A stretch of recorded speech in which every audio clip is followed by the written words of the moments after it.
How you doing tonight, man? What's up with it? Man, first off, I want to thank you for doing this interview with the Hype magazine. It's truly an honor to get this privilege to talk to you tonight. Hey, the invite. And, for people who may not be familiar, man, we've got the living legend, Bink, producer for amazing hits. We're going to get into a lot of his catalog tonight, celebrating 50 years of hip-hop. It's an honor to have you on, man. You're over 25 years in the game making hits, so I appreciate your time tonight, man. I appreciate it. What we getting into? Yeah, so get started, man. Why don't we start by telling people what made you decide you want to get in the music industry and pursue this as your career? What made me to this hellhole? I was just consumed just by the culture itself. You know what I'm saying? Like from the break dance to the graffiti to the belt buckles, the clothing. Like I was consumed by it all. You know what I'm saying? But I was naturally. I started playing drums in church when I was 8. So then from that, ended up DJing a little later. Then from DJing, I evolved into producing. So it was like I went through all the stages. You know what I mean? Did the b-boy thing, did the breakdance crew. I was a part of that. I was breaking, popping, all types of shit. Walking around with the boom box. It was dope. That's dope. Now with I know you're from Virginia. You're a group of talented producers coming out of that market. Do you think it made it harder for you or easier for you to get in the game coming out of Virginia? I mean, it's hard, period, getting out of Virginia. There's nobody was coming here looking for anything. You know what I'm saying? But thank God Teddy came here and set up shop.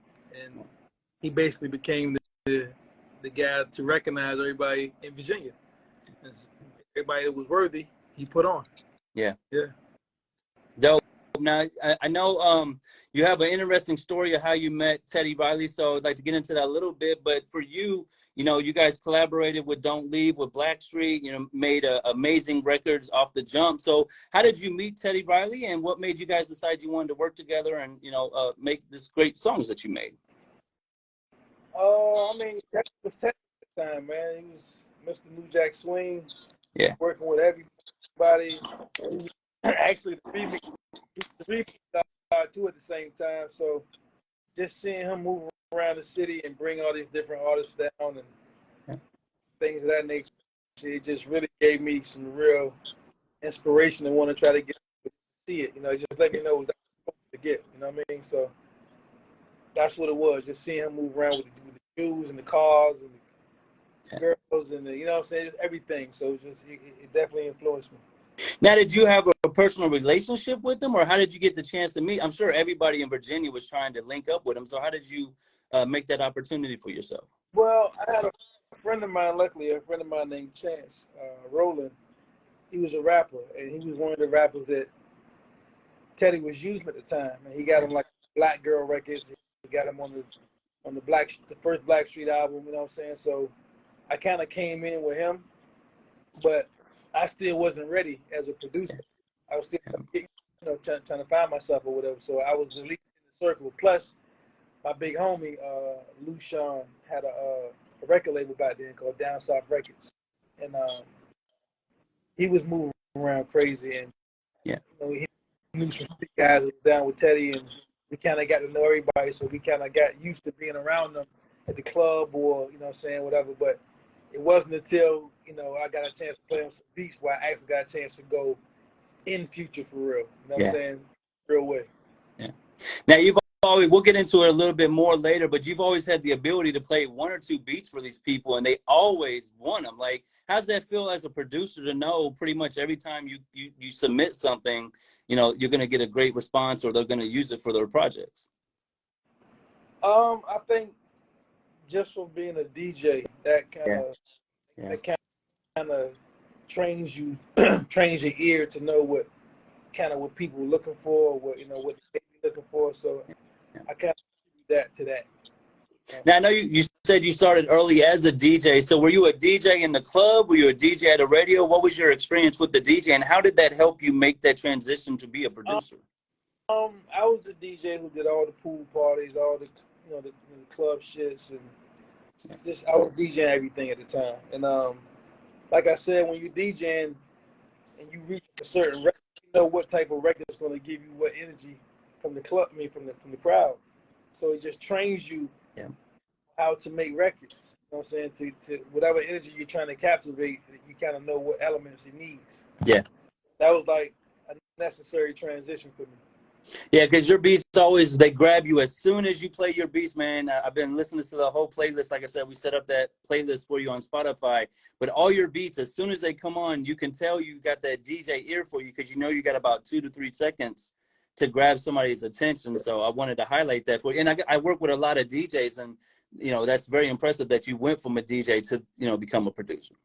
Absolutely. Look, when you give somebody something good to backspin, it's always a great thing for a DJ. Yeah.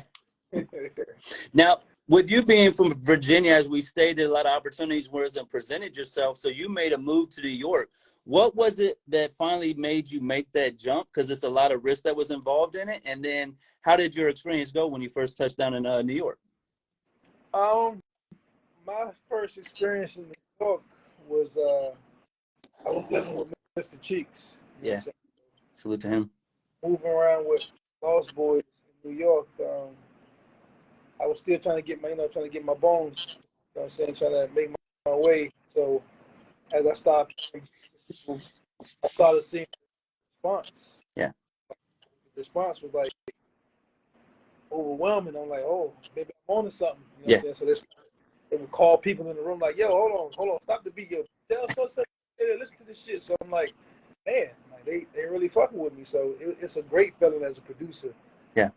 To have that. Now, I want to highlight that, too, because I know a lot of people think your story is you got with Mr. Cheeks and automatically lights, camera, action comes. Yeah. But from what I understand your history, you spent a lot of time on the grind and developing your work ethic and all that stuff. So I wanted to pay homage. How did you and Mr. Cheeks meet up? And what was it that, you know, about you or him that made it where you guys could have that moment where you stayed with him to begin with and stuff like that? What was that genuine friendship you already had?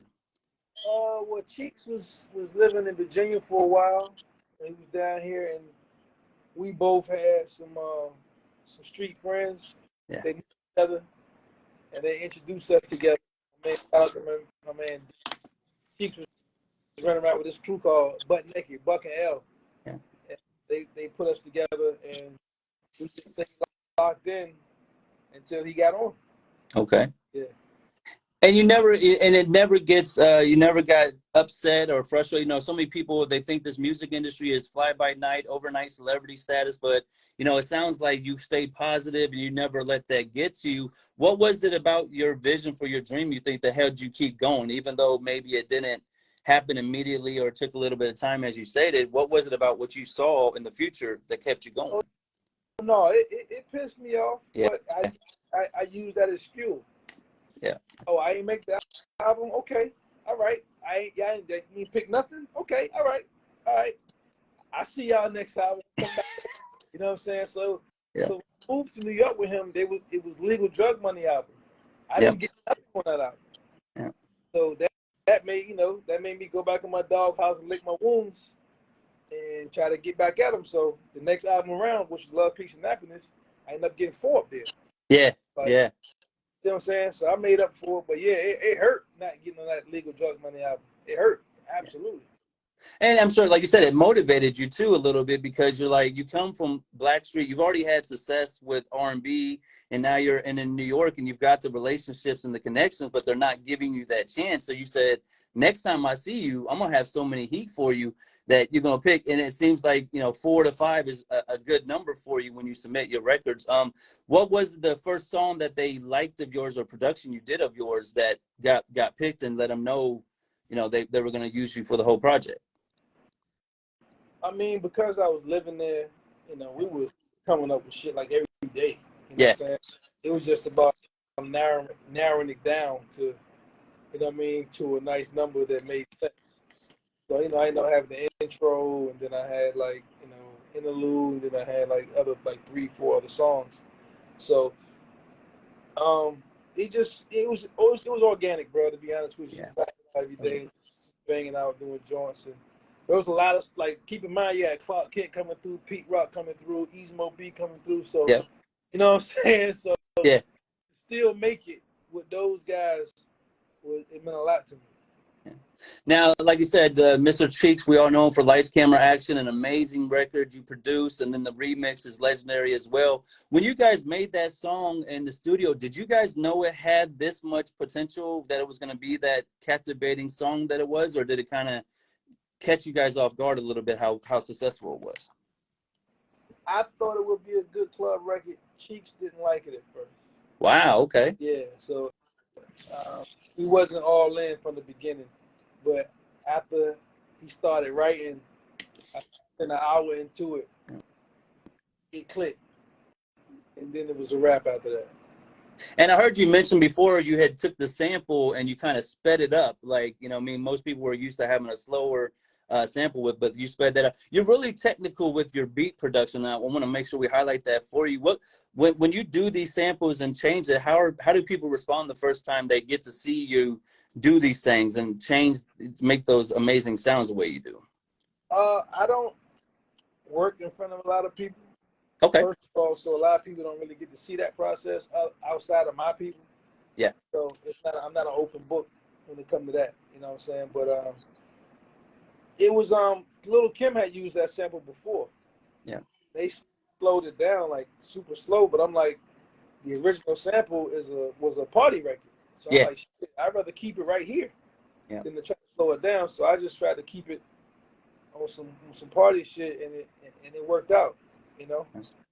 And now Google's actually picked up this song as part of their ad campaign. So how's that for you and Mr. Cheeks to know this long later they want to still use that song and is getting another source of energy, it seems like, with it for you guys? I mean, this is why I laugh at these young dudes, because they walk around with their chests out.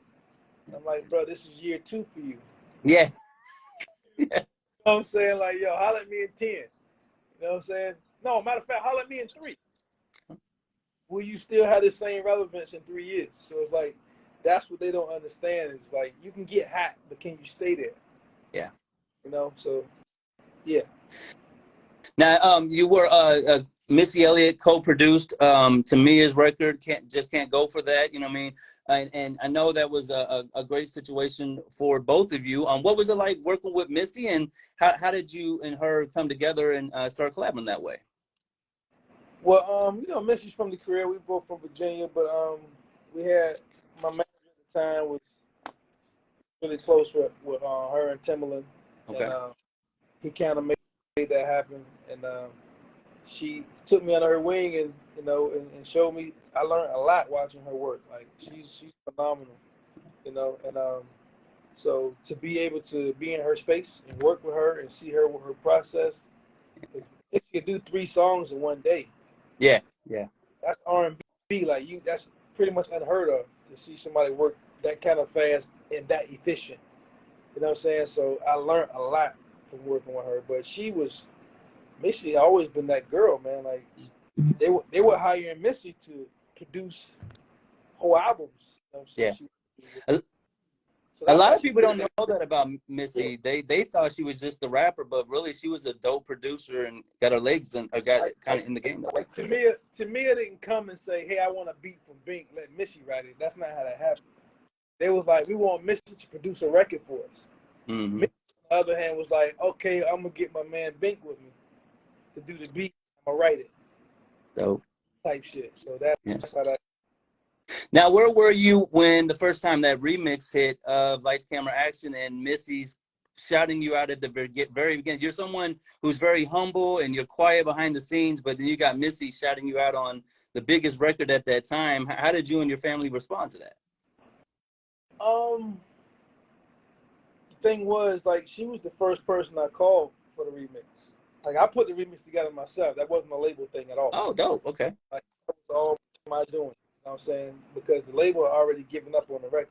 It was off to the next one. So once Missy did her part first, so once she sent it back with her verse on it, of course everybody else was like, well, shit, I want to get on it. Yeah. So Puff volunteered to get on it. I actually asked Nelly to get on it, but Nelly, you know, he gave me a high ticket. So I was like, you know, maybe next time. Yeah. So, and then I got PD Pablo to get on. You know? Legendary. Yeah. Legendary, but they tried to cut PD off the record for whatever reason. For whatever reason, they tried to get PD off that record, and I tried my damnedest to keep him on the record. That's why you don't really hear his version as much. You know what I'm saying? They tried to kill it. So, which is weird because his verse really makes that song, especially if we talk about that time period. P.D. Pablo was on fire at that moment, and it solidified that it wasn't just, you know, an East Coast record. It brought it to the South and all that with it. So, I mean, the thing was, I asked people to get on the record to do P.D. Yeah.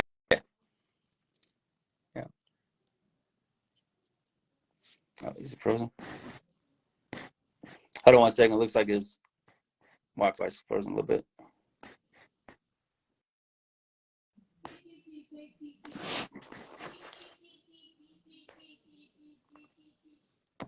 Oh. That happens to me all the time too. But we were talking about the record, and I want to highlight some of the records on this interview. You really don't get a lot of credit for, but the first Cannabis record, Beast from the East, you did, you know what I mean, and that was a historical record if you're really familiar with Cannabis, because it was one of his first ones, but that was the first time somebody did 50 bars. So how did you and Cannabis link up, and what did you think when he comes out the booth and he just dropped, you know, 100 bars? It feels like. What was your guys' response to that? Cannabis used to be at the office, you know, at the group home office, booking shows for Lost Boys. You know what I'm saying? Before he got on. Yeah. So me and him got cool around that time. Instagram working us, ain't they? They don't want us to be great, man. We're gonna give them too much information tonight. So you said Cannabis was with the Lost Boys, and like I said, I really remember that record because it was the first one they ever did that many bars on it.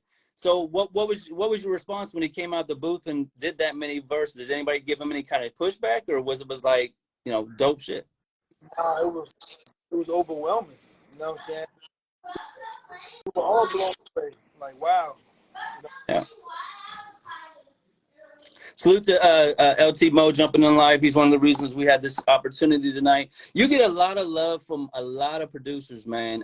And your field a lot of times is more competitive than people realize. So how does it feel from your perspective to know that you're always getting love and support from your fellow colleagues or other producers out there? It's a good feeling, man. You know what I'm saying? When somebody appreciates what you bring to the game, and then when it's a mutual respect, it's even better. Okay? So most of the time, it's a mutual respect anyway. You know what I'm saying? So yeah, it feels good. Yeah. Now you had the privilege of working with Nate Dogg, the legend. So I want to highlight, how did you and Nate Dogg meet in the first coast? Because you're on the East Coast, he's West Coast. So I'm very intrigued by how that connection got made. And what was it like recording with him? You guys have a lot of hits you made together, his project and other features he's done with you. So what was that process for you guys? Man, I miss Nate. My manager at the time was from the West Coast. He knew all these guys. Yeah. Nate was signed to Elektra. Yep. My manager worked at Elektra.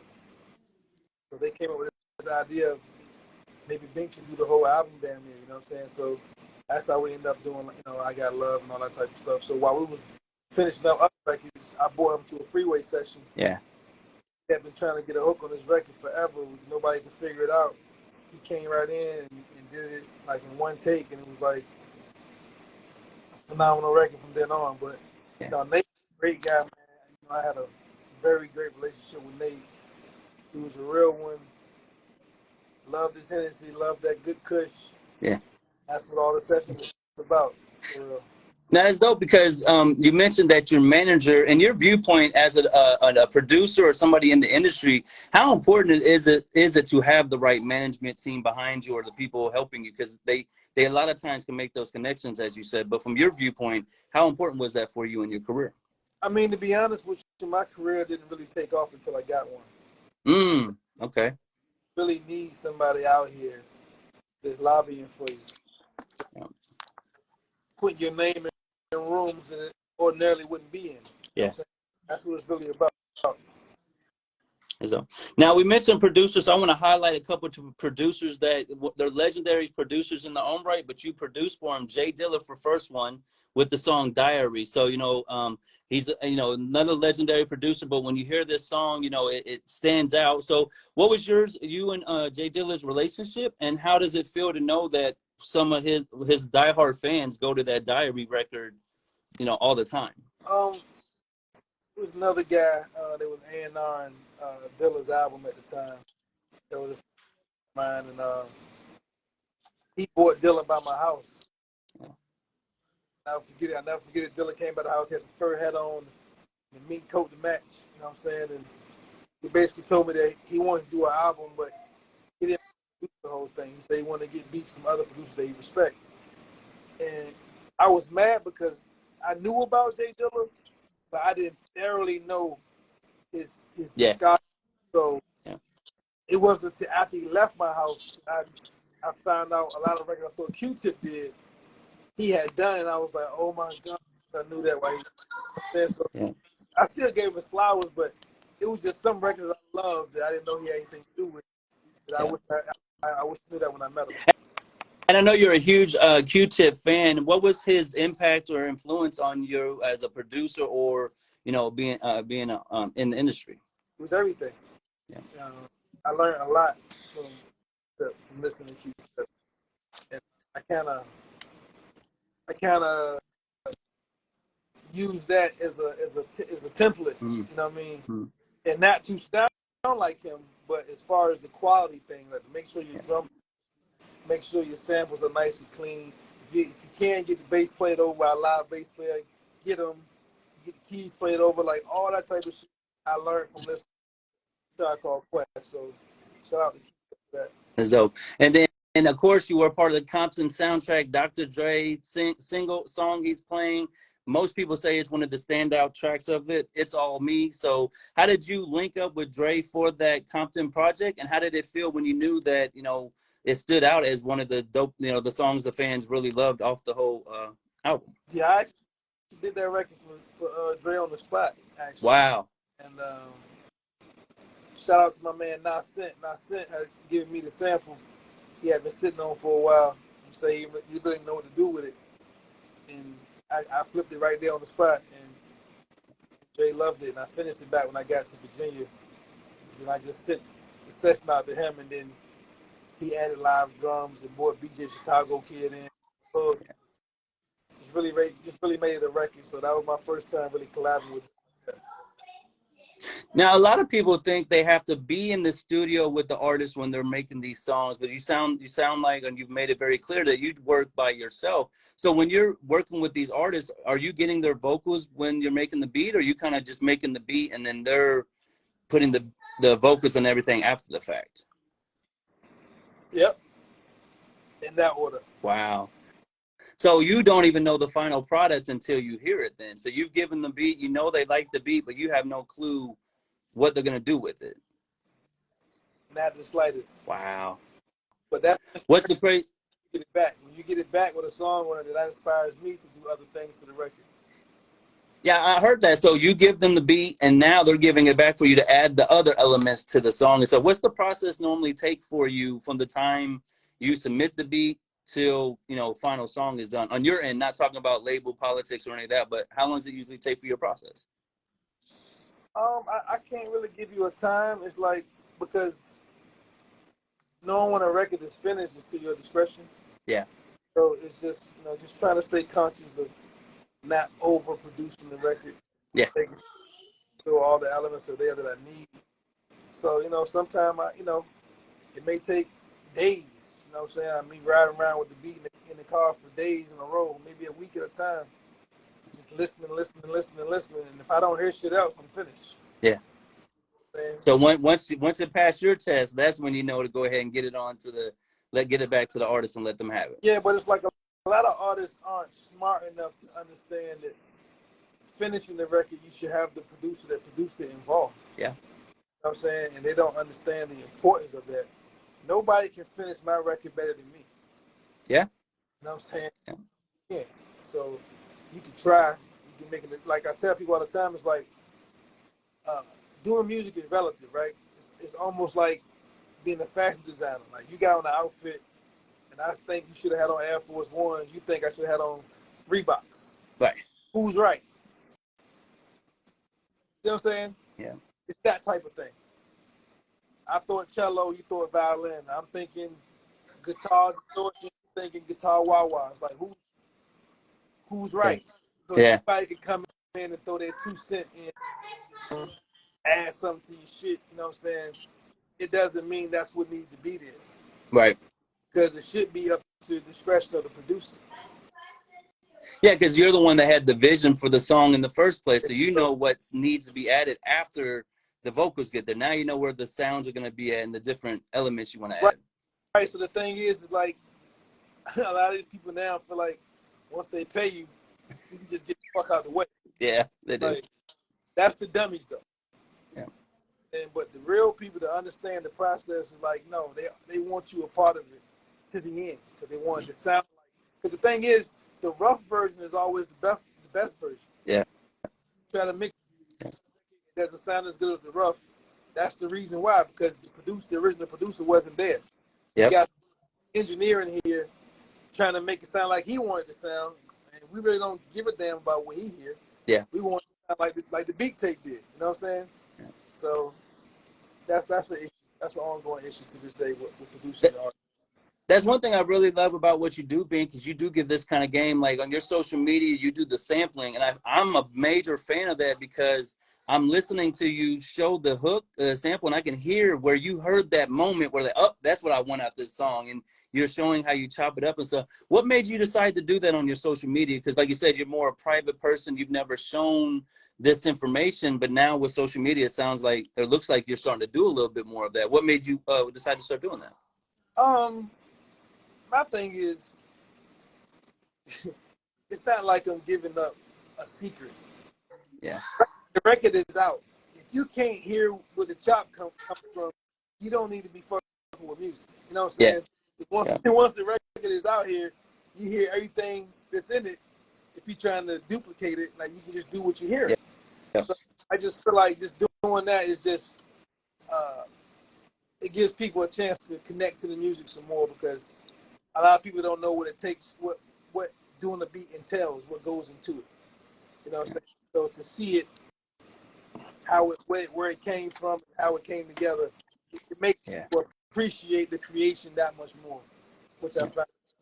So people love it. Shout out to my man B-Man, because B-Man does all the videos for me. Yeah. But once I seen the response from the few that we did, I said, let's keep doing them.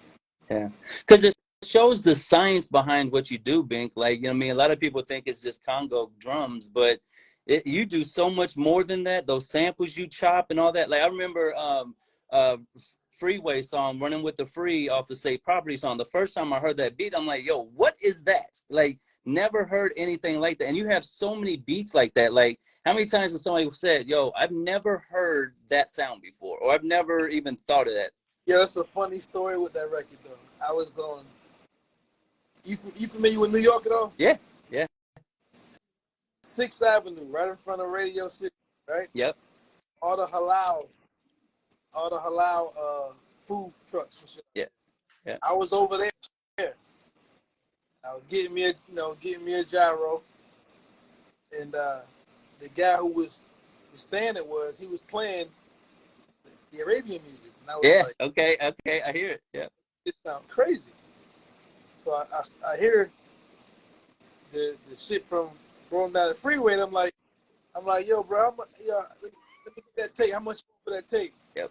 He kept saying, no, I got it from Flushing. I'm like, man, I'm not going away to Flushing, Queens to get this fucking tape. Like, I'm like, yo, I'll give you $20 for that tape right now. Mm. He was like, no. And then I'm sorry, I offered him $20, and then I heard the fucking sample for riding down the freeway. I said, yo, I'll give you $100 for that tape. Yes. So fast, and I gave him $100, and I went right to the house in Jersey and did roll him down the freeway right quick. And I was just like, yo. Amazing. Yeah, so that's how that came about. So now we're getting into the rock. Let's go into the story a little bit of how you and Rockefeller connected. I understand this through the Hard Knock Life Tour. You had a position or opportunity that you got, and it led to, you know, more opportunities. So let's get a little bit into that. How did you get on the Hard Knock Life Tour, and what was your role at that moment? And then how did that lead to the connection with Rockefeller? Again, you know, my manager's in the room when I'm not there, and they had that video that they wanted to be scored to. He basically told me, like, yo, let him try to do it. Like, I think he can pull it off. Let him do it. Yeah. They got me a session at the studio called Enterprise in LA, and I went to Enterprise and did it, and they loved it. You know what I'm saying? They ended up using it, but then Beans heard it, was like, hold on, what's this? Yeah. Oh, I need that shit. Like, I need the instrumental to this. So he ended up doing the record ride for my niggas. Yeah, amazing. The intro to that. So that's how I ended up getting in the Rockefeller camp. The first one to pick a beat from me, and it went from there.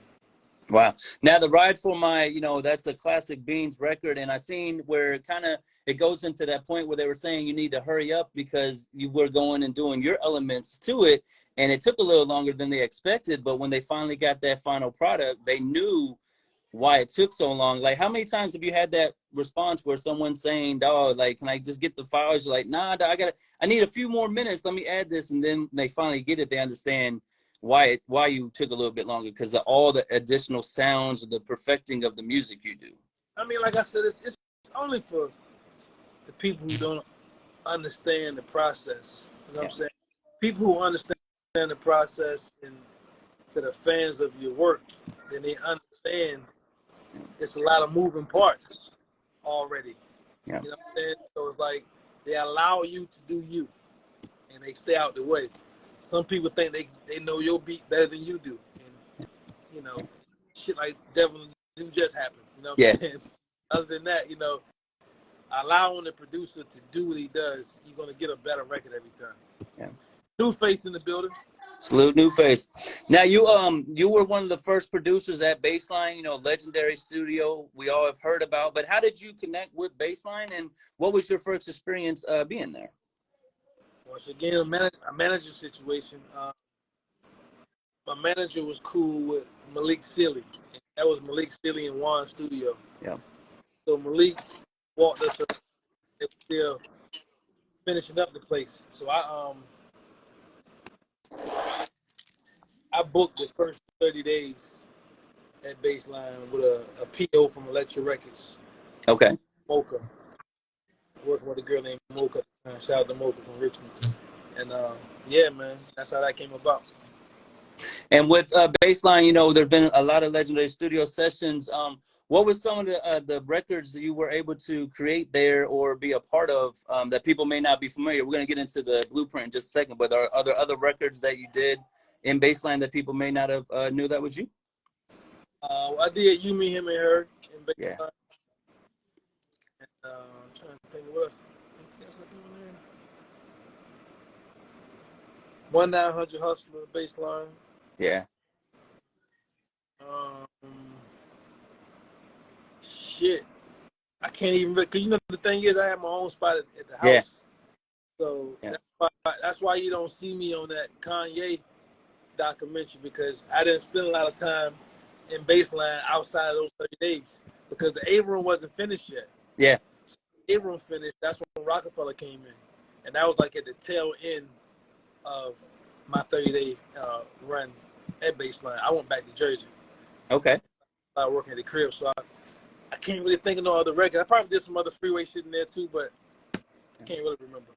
Now, 1-900 Hustler is a legendary song. I understand there's a dope story behind it with the creation of it. How did Freeway get on that record? And did you guys know that it was going to be, like, when you produced it, did you already have the phone in it and stuff like that? Or was that stuff added after the fact?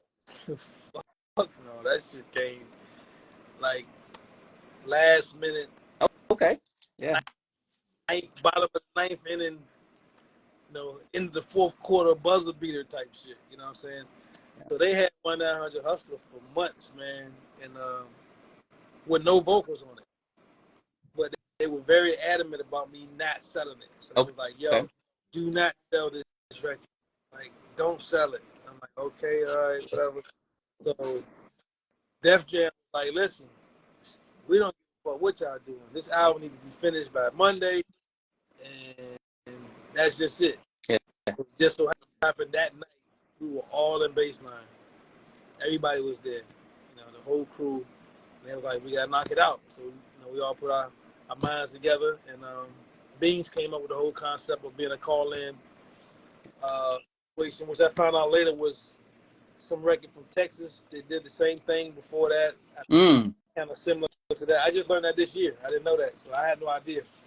But wow. Yeah, so that's how that came about. It was from Beans. As though, yeah, I wanted to highlight that because we were talking about how when you get the song after the fact, you add those things, and that pickup dial tone is a really important part of that beat. So it was something you added after the fact. So I want to highlight that. Yeah, now I know. I'm sorry. Go ahead. I said I added that in the mix. Yeah. So I know submission for the Blueprint, you submitted 5 records, 3 went to Blueprint and 2 went to State Property. So how did you get the opportunity to submit records in the first place for this legendary album? And how did it feel when you went 5 for 5 on those submissions? I mean, I was already in the family at that point. Yeah. I'm saying they already know what it is with me at this point. But Jay, Rockefeller was always like, very competitive atmosphere. So they was like, you got to try to get this album every time, just like everybody else. You know what I'm saying? Yeah. If you don't come with it, you're not getting up here. Yeah.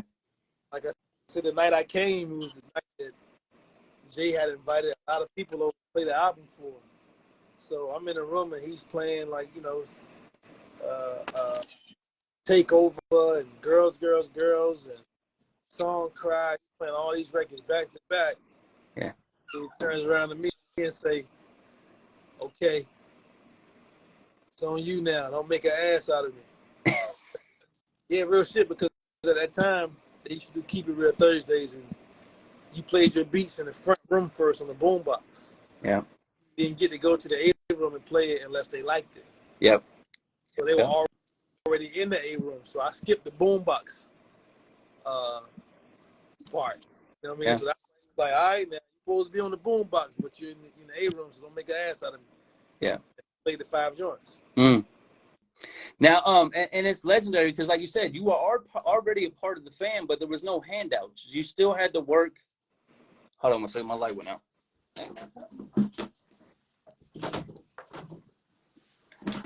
Sorry, my dog hit my light. But so you were already in the family, and you just didn't have it easy though. You still had to come up with the heat and everything like that. So, what were the 2 songs that went on the State Property record, so people may know that too? The one we just talked about, Rolling Down the Freeway. Okay. And then, what was the other one? What's the other State Property? Which one was it? It was the Freeway record, I believe, and the other one was State. Dope. Now, you and Freeway have legendary history together. What is it about you and him in the studio and his rhyming style and your beats you think that makes this great music together? Because you guys are always making dope hits to me. I mean, Freeway normally embodies the energy, whatever the beat is. Whatever the energy is in that beat, he knows how to match the energy to the beat. So, because a lot of my beats was high, so was Freeway. It was just marriage. But again, I did for Freeway the same thing I did with Cannabis. Yeah. 1-900 was the first time anybody heard from Freeway. Yes. That's what I want to really highlight for you, Bink, is you've been a part of a lot of artists' either first hit or major hit. Like when they call you in to do a song with an artist, I know that they're like, we need a hit called Bink, or we need, a standout track. Like, so has that been your experience with, from your viewpoint, or is it just you make dope songs and every song you put out is going to be to that level? I just follow the blueprint, man, like into making records. Like if you don't understand structure, then you're not going to find yourself in those situations a lot of times. But just knowing how to structure records and understanding what records need to be considered a record is everything. Now, I know you and Knott's, a legendary producer herself, grew up close to each other, were a part of a group together early on called the Teamsters. And recently you did some head-to-head battles. What's it like to see your childhood friend standing across the room from you, and both of you are regarded as legendary producers and, you know, idolized by your peers the way you are? I mean, the craziest shit is I went to school with me and his brother used to be in the same class, like in the 6th grade. His brother David. So Knox is the little homie to us. You know what I'm saying? Yeah. We like probably like 4 or 5 years apart. You know what I'm saying? Okay. So it's just dope to know that you grew up with somebody 10 minutes away, and we all tried to get in the game at the same time together, and we all did it. Yeah. So That's amazing. yeah, it's definitely something that I don't take for granted. Yeah. Now, you know, there's legendary producers and artists through Virginia. I would say you guys have a footprint on the sound of music, period. Do you guys feel like you get the recognition you deserve in the state of Virginia for your efforts between either being in the artistry with the clips and all them, or producers as yourself, Knots, and, you know, everybody else we could name? Absolutely not. Very unappreciated at home. But that's always. You know what I'm saying? That's just what that is. But we know what it is. People got their ear to the street. They know what it is too. They know what we brought to the game. So we just leave it at that. Why do you think they don't give the respect, without going too far into the negative? But is it just something that's not being done, or is it just because you guys have made hits with so many major artists, they may not have knew it was coming from Virginia? I couldn't tell you, bro. I don't know the rhyme or the reason. You know what I'm saying? Yeah. But at the end of the day, they don't. Yeah. So that's just what it is. Now, with Rick Ross, you met him early on when you were with working on Angie Martinez or working with her. How did that relationship with Rick Ross combine to what it is? And you guys put out a lot of hits as well together. So how is it being in the studio working with together with them? I mean, it's cool. You know, he takes direction. You know what I'm saying? It's not like he don't think he's big enough to take direction, because I'm always throw my input in there if I think it's necessary. Yeah. But I don't micromanage. I stay out of the way. I allow people to create and try to get the idea out before I say anything. Now, on the Sample Lounge recently, Rockwider was mentioning or was complimenting you for the sample on Santoni Grease. Do people understand how that song came about with that sample, or, I mean, are they mesmerized by it when they find out how you took that lady's voice and chopped it up that way? That's what I'm saying. That's what those videos are for, just to let people know where it came from. Yeah. But no, I heard people think they thought her voice was a saxophone. I heard Yeah. some crazy stuff, but I don't know. But yeah, a lot of people love it. That's one of my standouts right there with Devil in the New Dress. Yeah. And then, of course, Devil in the New Dress, you know, you get the call that you're going to be a part of this project. Devil in the New Dress with Rick Ross is definitely another standout track on, you know, the album. How did you get the opportunity to create that with for Kanye? And what was the response you got, you know, when people heard the album for the first time? The Kanye situation was not a good situation for me. Oh, man, okay. Actually, it was a great look, but as far as the process, I didn't like the process of it. You know what I'm saying? At all, because I wasn't allowed to finish my own record. You know what I'm saying? So that's what really pissed me off about that, because you know that's not where I come from. Like, I'm not used to some other guy just putting his fingers on my shit and adding what he think he want to add to it. Like, that shit, that make me want to fight. You know what I'm saying? Like, any other producer that's from my era, we all ready to fight at that point. Who the fuck are you? Why are you here? Why are you on my shit? Where does guitar come from? Where does piano come from? It's like, yo, I didn't add none of this shit. You know what I mean? So, like I said, it was a great look, but when the album first dropped, I listened to that song for about 20 seconds and turned it off. Oh, wow. I was pissed because the mix was fucked up, and I wasn't pleased with the mix. So I had to just talk myself down, like, listen, it's a great look. People love the record, just whatever, just let it go. Let it, you know what I'm saying? Whatever it's going to do, it's going to do. But truthfully, I was pissed. Is that hard sometimes? Because like you said, a lot of times you're giving your baby, your creation to another person so they can do their verses to it and stuff like that. And then you find out the final product afterward. Does it ever like, frustrate you or make you upset that you can't be in control the whole time? You don't have to pass it I off and mean, stuff like that? it's the disregard that Mm, makes you feel the disrespect. yeah, You know what I'm saying? Like, why do you think this dude know more about my shit than me? yeah, Has he ever done a record like this? Fuck yeah, no, he hasn't. So how is he trumping what I know? yeah. So it doesn't. You got to make it make sense. You know what I'm saying? And that shit didn't make sense to me, and I just felt disrespected. Sorry to hear that. Now you dropped a dope mixtape recently, Pell's mixtape. I seen you guys did a dope rollout in New York where you had the restaurant and everything like that. What goes into your mind when you release projects like that? Since you've seen it from all the major levels, what kind of strategies do you use when you release projects? What restaurant are you talking about? I was in New York. I saw Pell's mixtape. I know that wasn't a restaurant. We did a pop-up art show. Oh, okay. That was my man Pell is an artist. Pell picked 12 of my records and did a painting for each one, whatever inspired him to paint. Wow. So that's what that art exhibit was about. We did it for a week. And it ran for a week in that spot, and it was dope. It came out crazy. First of its kind, actually. Nobody's ever done that before. Yeah. Yeah. So yeah, that's what that was. You mentioned a lot of first of the kinds tonight. Do you think people will ever realize all the different things you've done first? Like, you've done a lot of firsts. You've helped a lot of artists with their first hits or stuff like that. Do you think you'll ever get the credit for that?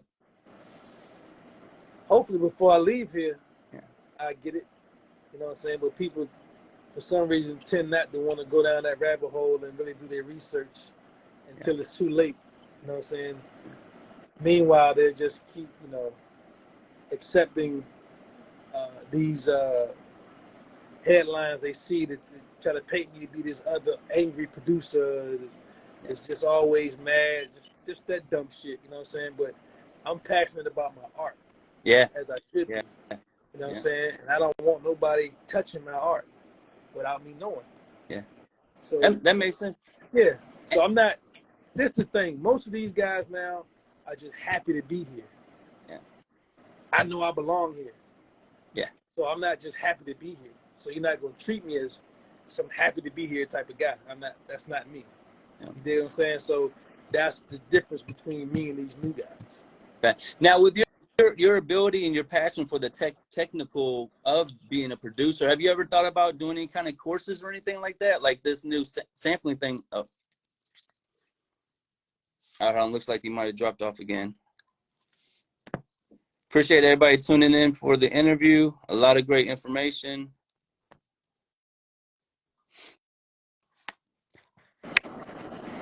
IG haters, man. Hey, we're getting too real into that because we're going to get into a lot more of your. I know you're a busy person, so we're not going to take too much more of your time, but I got to get into Nipsey Hussle, man. So how did you and Nipsey link up, and what was it like being a part of Victory Lap and having your, I don't know officially what your role was. I know you were a major part of that, but how was that being a part of that project? The funny thing was a friend of mine named Treasy down here, we used to share an office space back in like 2010, 2012 or whatever. And he came out in my studio one day. He was like, "Yo, you know about Nipsey Hussle?" And I was like, "Not enough to comment." Yeah. Okay. You know? So he was like, "I think y'all would do some crazy shit together." And I was like, "Yeah." So what happened was we had a road trip to New York. I was going up to work with I can't think of his name. He was signed to MMG at the time. Okay. And he rode with me because I had him documented. And he played Nipsey all the way up in the car. Amazing. Yeah. So after I heard it, I kind of reached out, and then Nip reached out to me and was like, "Yo, I want you to come in and oversee the album and like kind of help keep the continuity consistent. Yeah.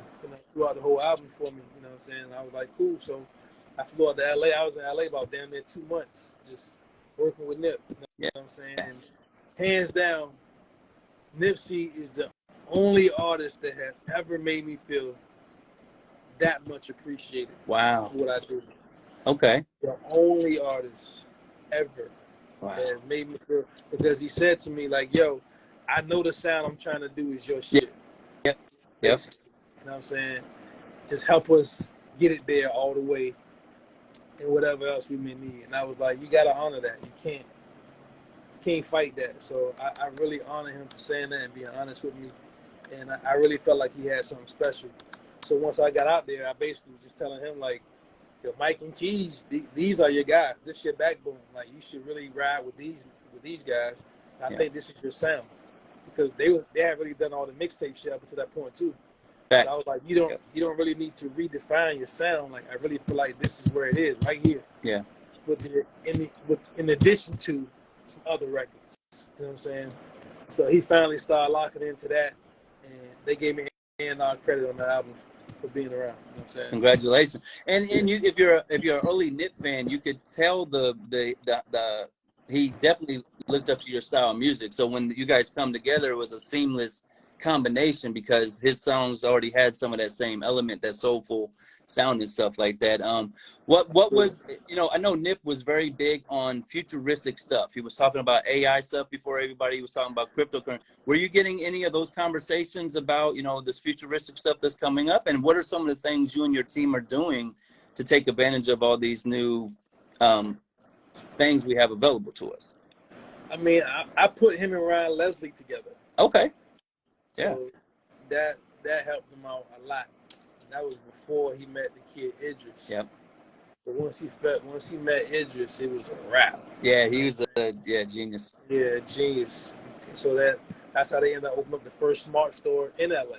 Yeah. Was them. You know what I'm saying? So everything that Nipsey was doing was very disruptive. Yeah. You did very much so. Very disruptive, but genius. Now, do you like the role more of being in the studio? Like you said, on Nipsey, you weren't really the producer, but you were the A&R. You were the overseer of the whole project. Is that a role you're looking to get into more of, or you want to stick to, submitting the production and the beats one at a time? I would love to. It's just that these kids don't understand the business of that. Like, they will come to you and say that, but they don't understand how to facilitate that. Yeah. You don't ask somebody to executive produce your album and not discuss what you're going to pay them for executive producing the album. And then giving them half their money, let them get started, and then giving them the rest of their money when the album is finished. They don't get that. They think you're just supposed to do the whole shit and then try to get your money. Like, bro, I don't work like that. Yeah. You know what I'm saying? They think you get in on the back end and all. Like, I do think that the game has been mixed up with how the business is portrayed versus how it really works. And that's a great highlight there. You can't just say, hey, you're my executive producer and then expect no money transactions or anything like that. Now, I'm supposed to work 6 months here just because you said it. Yeah. Like, nah. Who says you're not gonna wake up tomorrow and say, you know what? Yeah. I want Key Minus to do it now. Mm-hmm. There's nothing locking me into anything. You know what I'm saying? Yeah. So, like, no, I can't work like that. But anybody want to do it like Nip did it, I'm all for it. Now, I know you started working with 38 Special recently as well. So how's it been working with him? And he's another one of those lyrical, another beast that you're connected to. So how did you guys meet, and what made you start working with him? 38 reached out to me. Okay, You know what I'm I like that. And, I like, just his energy and his professionalism, whatever. He reached out, but we got to revisit because we had to stop for a minute because Kevin Durant is involved. Yeah. And that was playoff time. Yeah. So we're supposed to get back up after the playoffs was over and all that. We just never did yet. Okay, I was going to say, you definitely broke the internet with that picture of you, Kevin Durant, Ransom, and 38 Special. People was like, oh, Bink's in the room? Oh, we got a hit coming. Like, absolutely. We've done some dope records already, though. Okay. About 5 or 6 records already deep. But, yeah, we gotta revisit. And then I want to highlight something. Shout out to Joe Budden podcast. I was listening one time, and Joe Budden calls you out of nowhere talking about if I was ever going to be a rapper again, it would be Bink that brings me back. So how did you respond when he calls you? And what do you think about, doing podcasts and other type of appearances like that? Yeah, have you given any thought to that? Me and Joe had a rough start, you know what I'm saying? But we ended up ironing things out later. Yeah. Because he had put one of my records on his album without paying me one time. Yep. Once we ironed that out, we've been cool ever since. But he didn't kind of got ghosts on me again now that he didn't blew up on the podcast side. So I got some words for him when I see him, actually. We're gonna make sure you get on. So are you trying to be on the podcast, or are you trying to get that verse from him? Nah. I was just trying to see if he want to rap again, but he ain't serious. So I don't want you to do nothing you ain't serious about. Now, are there any other artists that you're working with that you can let us know about, or any projects that are coming soon that we can circle on the calendar for you? Man, I definitely got something big I can't speak about yet. And I'm working with this other artist out of Texas, my man Al 300. Okay. So that's something I want to get to soon as well, because it's time to brand the artist at this point. Like, Yeah. I've already helped everybody with their shit. Yeah. So now it's about me doing it for myself. That was definitely going to be the next question for you is, are you open to up and coming independent artists reaching out to you, or you want to stick more to people who already have kind of a name going and stuff like that? I think these young guys got to understand how the world works, right? Yeah. You're going to do things for 3 reasons. Favor, politics, or monetarily. Yeah. If I can't find reason within those 3 things, what are we doing? Yeah. Right? Yeah. So, and another thing is, my price is not based on your budget. Right. So don't call me with the blues like I'm supposed to just adjust my price because you said so. So everything ain't for everybody. You know what I'm saying? So don't come to the Gucci store trying to get some Forever 21 shit. Right. Just don't do it. So I'm definitely open to fucking with new artists, but they just got to come right and understand who they dealing with. Yeah. You know what I'm saying? They gotta know the pedigree. They gotta know the catalog. Like I said, go listen to the Spotify playlist. It's 100 songs. And one thing I love about it too, Bink, is I looked at it. Every year you had at least one major hit, not just one song you submitted, but every year you've had major hits like that. And it shows that you put out quality work every time. So I want to highlight that for you. If you're not producing, or if you're just at home chilling with your families, what's something you guys like to do for fun? I'm a movie buff. Okay. I love a good movie. Okay. I love a good documentary. I watch a lot of documentaries. Me and Royce exchange documentaries all the time. Royce the 5'9". That's 5'9", yeah. Yeah. So that's really what I like to do in my spare time. Is catch a good series or a good movie. See, and for anybody else, I would be like, okay, you just like to watch movies. Now you're trying to hear the soundtrack. You're trying to hear somebody say something in the movie that I was like, one of your samples was from 1976. Where do you go for all these samples? I know you're a DJ, so you dig in the crates, but are you still digging in these crates today, or how are you getting a lot of your samples, you think? Absolutely still digging in the crates. Yeah. That ain't gonna never change. Like I said, I don't care what the rest of the industry is doing. Y'all can get on this new plastic shit all you want to. Yeah. But you can't miss what you never had. I'm an analog baby. Yeah. I'm gonna stay there. You know what I'm saying? Because there is a difference. And then before we get out here, any shout outs you want to give for people who's been rocking with you, or, since day one, or who's still rocking with you today? Man, Norfolk VA been with me for a minute. My day ones, but my wife, my kids, of course, my main inspiration. This is why I be ready to pull y'all ears off fucking with me. Yeah. When you don't have that money right, because you fucking with my family. You know what I'm saying? So that's what these people don't understand. Like, you can't come with somebody on some disrespectful business shit, because this is for the family. This is for my family. Yep. This is how I eat. You know what I'm saying? So just keep that in mind, and I think your next business venture would go a lot better for you. Yeah. With that in mind, you know what I'm saying? Yeah.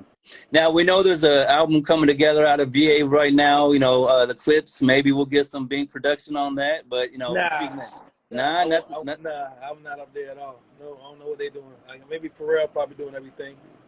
Well, I know you. I wanted to highlight that for you because you do work a lot with Virginia artists, though. Like a lot of times, people say, you know, they don't support, but you've been with a lot of the artists out of there and helped everybody. So, you know, it's definitely great to know that you get the support that from your state that you do, but then you turn around and give it back to them as well. I absolutely try to. I absolutely do. I just met the kid I am Gifted Hands the other day, and he's super talented. So I'm gonna see what I can get going for him as well. And you got the humble monster. It's a great moniker, and it fits you so well. But you know, what made you make that your merchandise, and where can people go get it if they want to support you and you know anything you're doing?